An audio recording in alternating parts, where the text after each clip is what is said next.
Em nome do Cordeiro de Deus, o nosso Salvador Jesus Cristo, que tira o pecado do mundo. Amém. Estimados de Cristo Jesus, hoje estamos reunidos para celebrar, para lembrar a data da Sexta-feira da Paixão, a Sexta-feira Santa, onde, como nós pudemos ouvir na leitura do Evangelho, o nosso Salvador Jesus se entregou na cruz para a nossa salvação.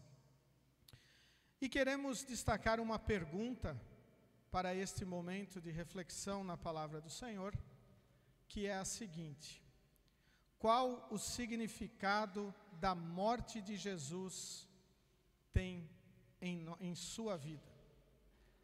O que a morte de Cristo significa no seu viver? Que Deus esteja a nos abençoar, para que possamos sempre termos a certeza de que Jesus é o nosso Salvador. Amém. Muito bem, texto do Evangelho, 2 capítulos, muitas palavras, muitos ensinamentos, e muito importante olharmos o que este Evangelho nos traz para a data de hoje. Eu vou dividi-lo por partes, conforme a nossa Bíblia traz ali os seus subtítulos, para refletir um pouquinho sobre cada coisa que aconteceu com Jesus e no entorno de Jesus também.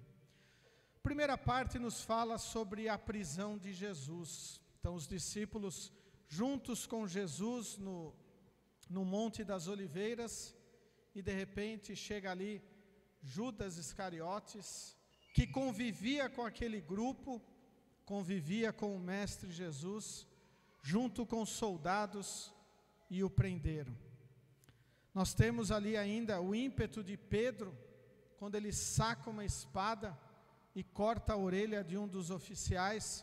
Num outro evangelho nos é dito que Jesus pegou aquela orelha e restabeleceu no soldado ferido. Mas quando nós olhamos este relato da prisão de Jesus, nós temos que notar que Jesus, ele assume a responsabilidade e poderosamente confronta aqueles que vêm prendê-lo no jardim, ao mesmo tempo em que aceita voluntariamente o sofrimento que está diante dele. Jesus sofreu e morreu não como um mártir por uma causa nobre, mas como Salvador, cujo sacrifício expiou os nossos pecados. Vejam, Jesus, ele aceitou ser preso porque tinha um motivo para isso.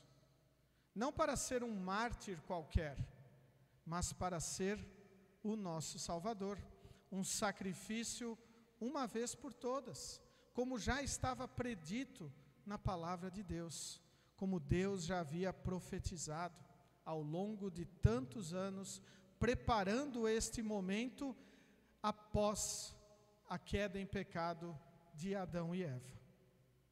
Depois, Jesus é levado diante de Anás, que era pai do grande sacerdote, e é interessante ali que a prisão do Filho de Deus revela a que ponto os pecados podem ir a fim de tirá-lo de suas vidas.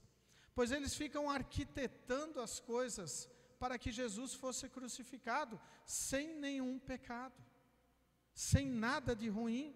Mesmo assim, os planos são elaborados para que Jesus pudesse ser morto. Deus usa aqueles que levaram Jesus à cruz como seus instrumentos para realizar a nossa salvação. O que a morte de Cristo significa para a nossa vida? Deus usa aquelas pessoas traidoras, aquelas pessoas que estavam apenas pensando nos seus interesses, para que Jesus fosse morto na cruz para a nossa salvação. Este é o plano de Deus. E é isto que a morte de Jesus tem que significar para nós, a nossa salvação.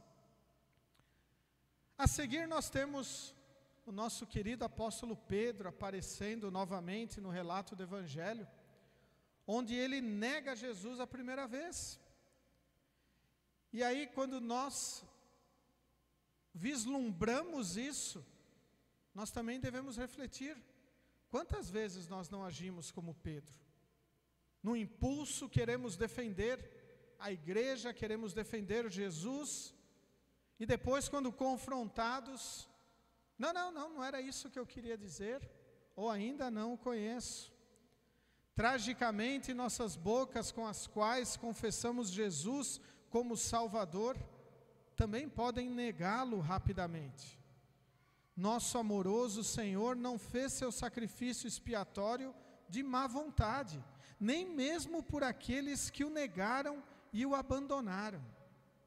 O Verbo que se fez carne nos salva. Vejam, Jesus, o nosso Salvador, quis ir em direção à cruz para nos salvar. E muitas vezes, nós, cristãos, seres humanos, negamos Jesus. Dizemos que há coisas muito mais importantes do que Jesus em nossa vida. Talvez não conscientemente, mas muitas vezes deixando o nosso Deus de lado. Depois o Evangelho nos leva ao relato de Jesus perante o grande sacerdote, ali perante Caifás, e novamente os planos para matar Jesus aparecem. Após ser preso, Jesus é levado a um interrogatório preliminar conduzido por Caifás. Como no caso dos acusadores de Jesus, os seres humanos pecaminosos tendem a lidar de forma injusta com os outros. Jesus nos chama para condutas honestas. Ele tornou-se a vítima inocente da opressão e do juízo, a fim de suportar a punição do nosso pecado e tornar-se o nosso Salvador. Talvez quando nós ouvimos a leitura do Evangelho e notamos as injustiças, nós ficamos indignados. Como puderam fazer isto com Jesus? E às vezes nós procedemos de maneiras injustas. Mas Deus nos chama para que nós atuemos de maneiras justas aqui neste mundo. Isto é ter o mesmo espírito que Cristo tinha. Agir em prol e em amor daqueles que estão ao nosso redor. E novamente o Evangelho nos leva para Pedro. E Pedro aqui, de novo, nega Jesus mais 2 vezes, como Jesus havia dito antes que o galo cantasse. Será que nós tomaríamos cuidado se ouvíssemos que nós iríamos negar Jesus 3 vezes antes do galo cantar? Ou antes de acontecer alguma coisa? Creio que nós não agiríamos diferente. Iríamos agir como Pedro, pois nós somos pecadores. Muitas vezes nós fazemos o que é errado, negamos a alegria que é ser um filho de Deus, e devemos lembrar que o amor de Cristo é maior do que o nosso pecado, e com o seu perdão, Ele irá restaurar um coração partido, um coração amargurado. Ele irá restaurar, Ele irá reunir novamente ou religar o ser humano com o Senhor. É o Senhor Jesus quem faz isso. Não passa por nós, mas pela morte de Cristo, pelo seu sangue derramado. Então Jesus é levado diante de Pilatos. Um dos textos que nós mais conhecemos, Pilatos, que tinha a autoridade de libertar Jesus, ele fica numa sinuca de bico ali, numa situação bem complicada, porque ele não achou nenhuma culpa em Jesus e ele poderia libertar Jesus. E mesmo assim, aqueles chefes, aqueles líderes religiosos, eles ficam falando, não, tem que crucificar, você pode fazer isso, nós não queremos ele livre. Nós preferimos Barrabás, que é um criminoso, que é uma pessoa ruim, do que este que ensinava sobre o amor, sobre o perdão, e que fazia milagres e curava a todos. Mas nós queremos ele morto. E então Pilatos não se vê em outra saída, a não ser encaminhar Jesus à morte. Mas uma das coisas que chama a atenção neste trecho é que os líderes religiosos não adentraram ao palácio de Pilatos para não se contaminar. Vejam que coisa, que preocupação estes líderes tinham. Eles não queriam estar contaminados. Para evitar a contaminação religiosa, os líderes judeus recusam-se a entrar na residência de Pilatos, mas injustamente procuram usar a autoridade de Pilatos para levar Jesus à morte.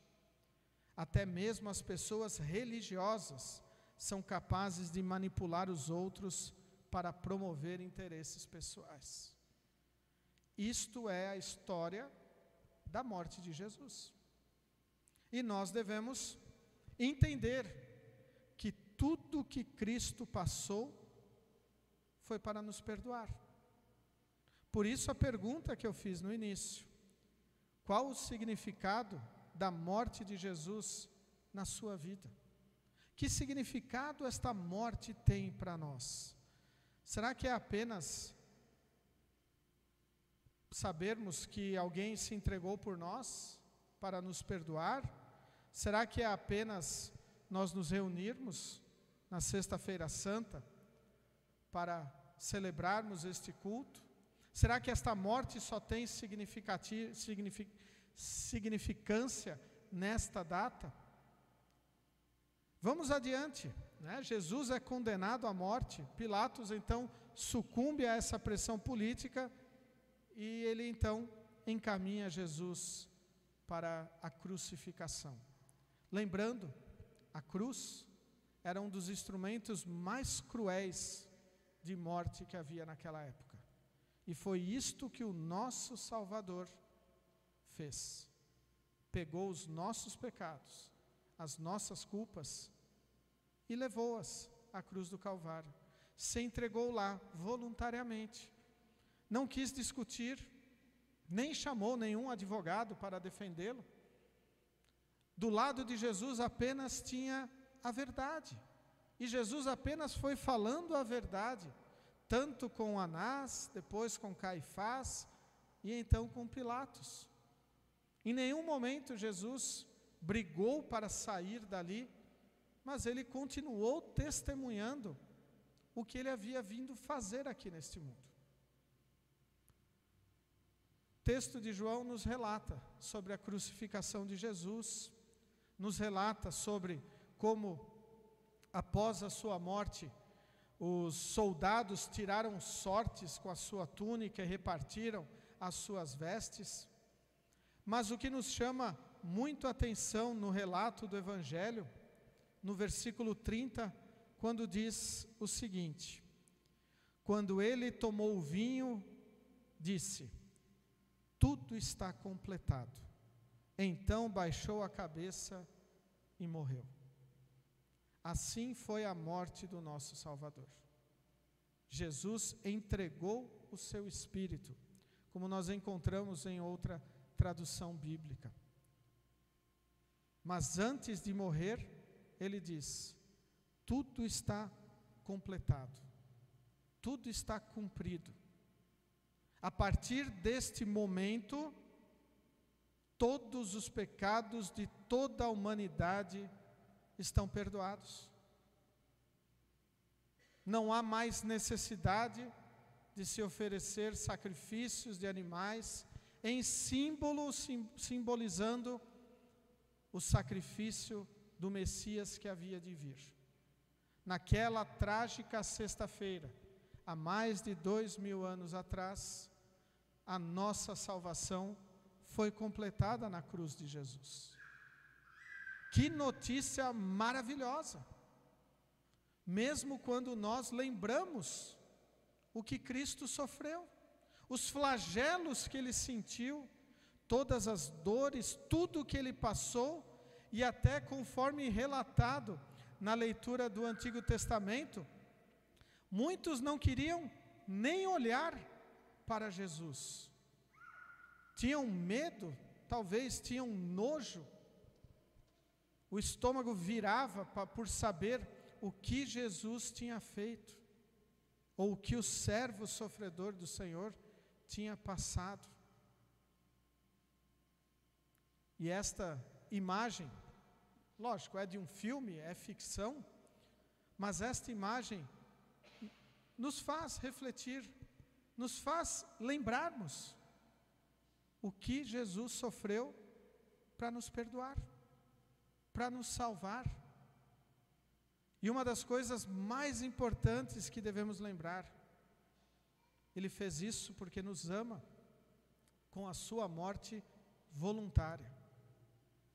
Ele assumiu nos seus ombros os nossos pecados. Como nós reagimos a isso?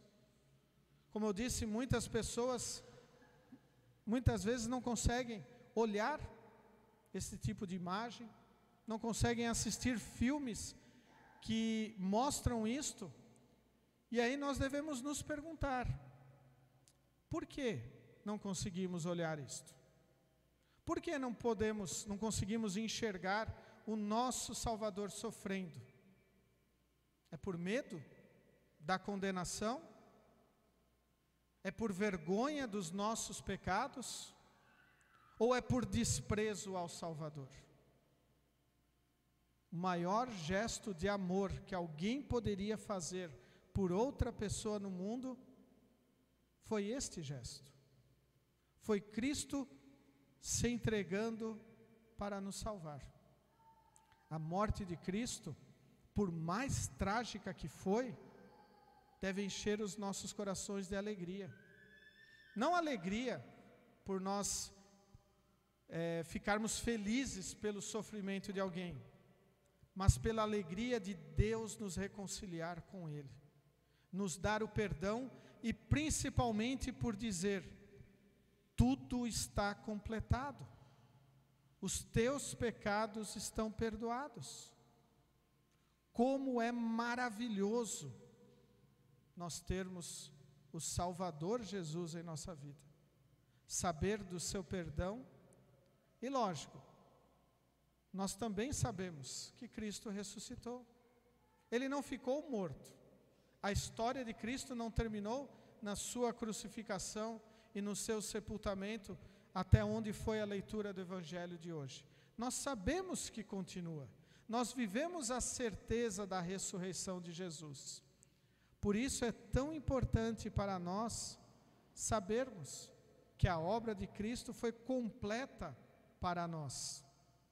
E agora eu gostaria ainda de refletir sobre as estrofes do hino que nós cantamos em preparação a este momento. Um hino maravilhoso, um hino que deve sempre estar vivo em nosso coração. Eu vejo aquela cruz na qual o meu Jesus por mim foi pendurado, levando o meu pecado.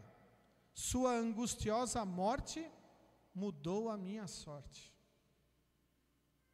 Quando olhamos a cruz de Cristo, ou quando olhamos o crucifixo, devemos lembrar que éramos nós que deveríamos estar lá. Ele foi o nosso substituto. Ele morreu por nós e mudou a nossa sorte, mudou o rumo da nossa vida. Todo aquele que tem Jesus no seu coração como seu único e suficiente Salvador, tem a vida mudada, pois não caminha mais para a condenação, já tem a certeza da salvação. Eu vejo aquela cruz e lembro o meu Jesus, ao ser desamparado por Deus seu Pai amado, pois deste seu tormento me vem tão grande alento.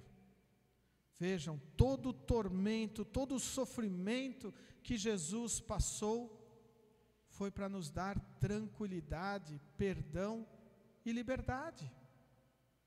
Hoje é um dia de festa para a igreja. Hoje é um dia de alegria, pois nós vivemos a certeza do Salvador em nossa vida. Eu vejo aquela cruz envolta em grande luz, pois nela vitorioso, Jesus, o herói glorioso, venceu pecado e inferno e deu-me o lar eterno. De maneira especial, as últimas duas frases deste hino: venceu pecado e inferno e deu-me o lar eterno. Hoje está terminando o período da Quaresma, onde nós refletimos sobre o sofrimento de Jesus. E neste período da Quaresma, nós vivemos também já salvos, libertos, com o pecado e o inferno vencidos por causa de Jesus. Pois se precisássemos fazer ainda alguma coisa para complementar o sacrifício de Cristo, a salvação não seria graça e nem de graça. Mesmo que nós precisássemos 1% cumprir a lei ou de nossas obras, a cruz de Cristo seria nada. Pois quando Cristo morre, tudo está completado. Nada mais precisamos fazer. O inferno e o pecado estão vencidos pelo nosso herói glorioso. E a última estrofe nos leva a responder com a nossa vida por tudo isso que nós ouvimos até agora. Eu vejo aquela cruz e sei que o meu Jesus ali me está chamando, pois quer me ouvir falando do seu amor profundo enquanto estou no mundo. Enquanto estamos aqui, nós devemos falar do amor de Jesus. Nós devemos falar que tudo foi completado na Sexta-feira Santa, que a morte de Cristo foi o suficiente para a nossa salvação. Este é o nosso propósito como filhos de Deus, anunciar o amor e a graça do Salvador Jesus. Não nossas ideias, não nossos pensamentos, nossas vontades, mas sim o que o Salvador conquistou para nós de uma vez por todas. E uma frase que eu olhei várias vezes na internet e me chamou muito a atenção, e que eu gostaria de trazer aqui para chegarmos à conclusão deste momento, lembrando a pergunta: o que a morte de Cristo significa na nossa vida? E a frase é a seguinte: é incoerente não ter tempo para Deus nesta terra e querer passar a eternidade com Ele no céu. E o que é ter tempo para Deus aqui na terra? Não é somente estar no culto, mas é também estar no culto. Não é somente ler a Bíblia, mas é também ler a Bíblia. É ter a alegria de estar na casa do Senhor para adorá-lo como o único e verdadeiro Deus que existe. E muitas vezes o mundo, o diabo, a nossa carne, querem nos tirar deste momento glorioso e precioso que temos, de refletir no que a morte do nosso Salvador significa para nós. Por isso, novamente devemos ouvir a última estrofe do hino: eu vejo aquela cruz, onde diz: eu vejo aquela cruz e sei que o meu Jesus ali me está chamando, pois quer me ouvir falando do seu amor profundo enquanto estou no mundo. Se o Espírito Santo colocou em nosso coração a fé no Salvador Jesus, e esta fé nos leva a querermos estar com Ele na eternidade, então, enquanto estamos no mundo, nós devemos falar deste Jesus, devemos viver neste Jesus, e devemos aproveitar toda e qualquer oportunidade que o Senhor nos dá, seja com os irmãos na fé, seja em nosso lar, seja em nossos momentos de trabalho e lazer, e testemunharmos o Salvador, principalmente sendo bons pais, bons filhos, bons cidadãos, bons patrões, bons empregados, autoridades boas, cidadãos bons. Então, nós vivermos apegados ao amor de Jesus, sabendo que a sua morte na cruz já perdoou todos os nossos pecados e nos motiva a, aqui neste mundo, falarmos deste amor.